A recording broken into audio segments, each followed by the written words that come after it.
Pakistan cricket team के chief selector हारून रशीद की जगह अब इंज़माम उल हक चीफ सेलेक्टर बनने के लिए फेवरेट हैं।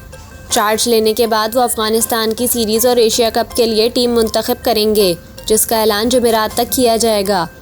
टेक्निकल कमेटी के सरबराह मिसबाह उल हक ने team director Mickey Arthur, head coach grant Bradburn, bowling और बैटिंग कोचेस को ना छेड़ने का मशवरा दिया है।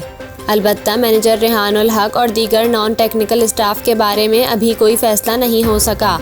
इनका मुस्तकबिल खतरे में है। ज़राए का कहना है कि पीसीबी हुक्काम ने सेंट्रल कॉन्ट्रैक्ट पर श्रीलंका में खिलाड़ियों से वीडियो लिंक पर तवील मीटिंग करके मुतालबात जानने की कोशिश की है। इनकी राय को भी अहमियत दी जा रही है।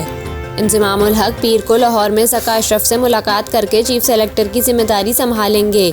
ये भी बताया जा रहा है कि अफगान सीरीज़ और एशिया कप के लिए एक ही टीम मुंतखब की जाएगी।